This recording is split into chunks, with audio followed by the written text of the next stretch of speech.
But the problem is, in some countries, we have an electorate that is very conscious of what they're electing, and this is not proportional to the amount of education that exists there.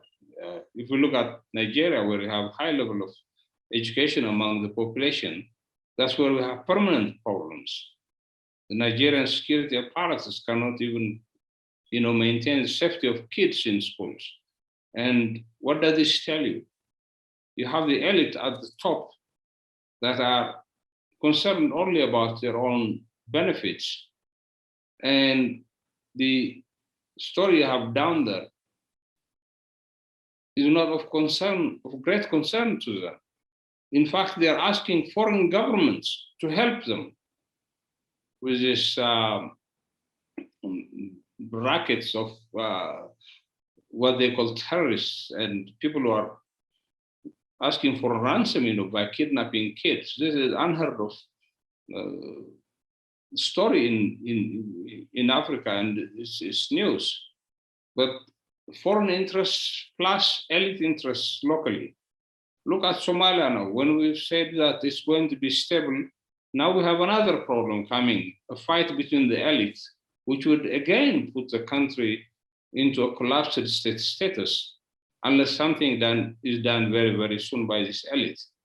And therefore, it's very difficult to predict this. Countries like South Africa are wealthy countries with tremendous amount of mineral resources and huge production capacity. And yet, the African population there is complaining about their livelihoods, about the land they never had, or that's been taken away from them and that they want to reclaim.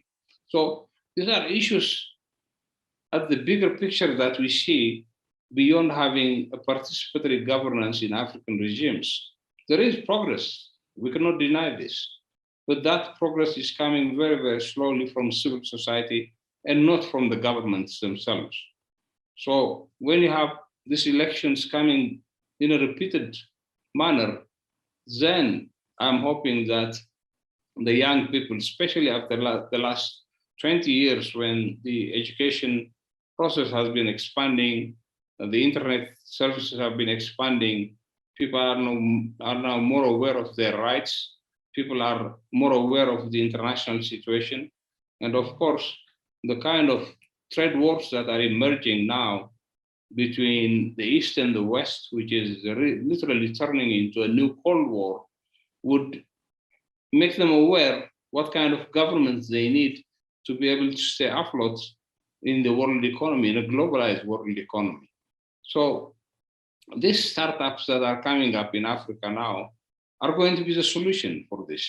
These are the guys who are going to create entrepreneurs. People are going to emulate them. Kids have now a vision of what they can be looking at their elders who are doing this. So far, in most of Africa, government job was some kind of an elite job that everybody wanted. If you're not paid well, you can steal money from the government or from the people that you administer. But the point now is people are becoming entrepreneurs thanks to the expansion of the internet, thanks to the expansion of telecom services. So my hope is that it wouldn't take a long time that has taken Africa since independence to have democratic states installed. It will be much, much faster. There will be opposition to this. There will be resistance from the powers to be, but definitely these young people are going to transform society once we know that they have access to different facilities. What are African governments doing now during elections? They shut down social media. They shut down international television stations. They shut down newspapers. They shut down the media completely. So there is no way information can be shared between the people, and also information that comes from the huge African diaspora that's highly enlightened. Imagine we have an African diaspora that can sell its skills to the economies in the West. We don't have that equal number of people within Africa itself that can sell their skills to the African economy. And therefore, the diaspora is going to be a huge change agent. Of course, in some cases, they can be more negative, creating discord among different ethnic groups and populations.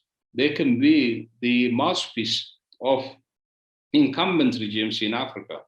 But definitely the majority of information that's coming through the internet can be filtered out by the people who are receiving it to be able to use it to the best of the development of good governance in Africa. All right. Yeah, yeah. That is a hope, and I believe so much. Of course, the power, the future belongs to the younger generation, and if we are looking at the African diaspora, that is where also the power is. So they must live up to their responsibility in taking up the fight to change the situation, because it is not good. It is not good the way it is. It is not favorable to those we left at home, because no matter how comfortable you might be, even though really there is not so much comfort in the diaspora, as it were, that is a semblance of it. If where you are coming from there is fire there, even if you are living in the comfort, you will not be enjoying it. All right. Another thing I also would like to understand from this discussion is the consequences.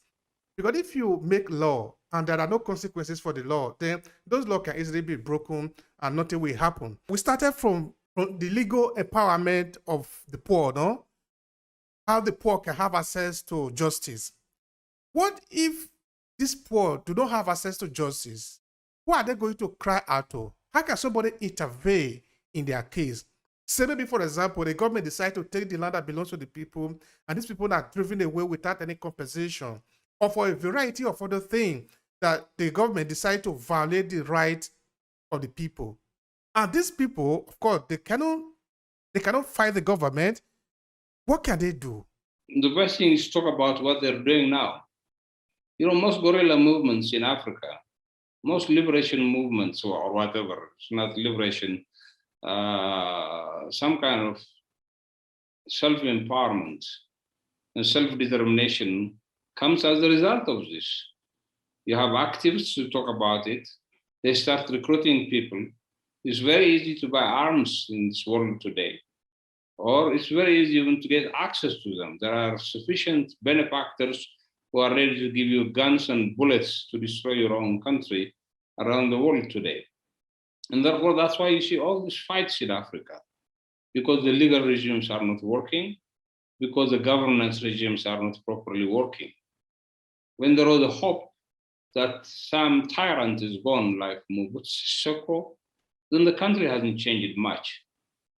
In reality, DRC is still as obscure as it was under Mobutu Seko. And therefore, it's very important to look into how civil society reacts to this.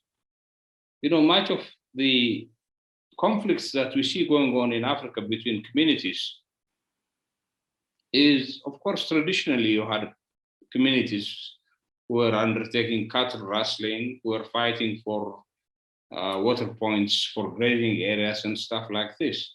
But now what you see is organized military level, martial level, equipped guerrillas who are fighting their own governments. So what's the response of these governments? It's not negotiations. It's not talking and trying to find alternative conflict management systems, which have been the mainstay of the African life even before organized governments, donors, and NGOs came to the scene. The point is, they start buying weapons to fight their own guerrillas.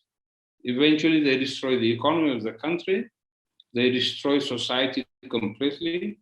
The social fabric in many African countries has been completely dismantled because of these conflicts. We have millions of people who have been displaced because of conflicts.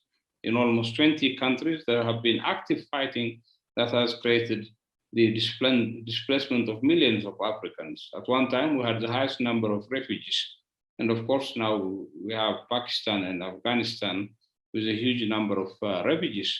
But the point is, we go into these kind of conflicts, and governments rarely understand the situation that these conflicts could go out of hand and they could result in their replacement. Most of the governments that have been overthrown in Africa, like Mobutu Sese Seko, DRC is a good example.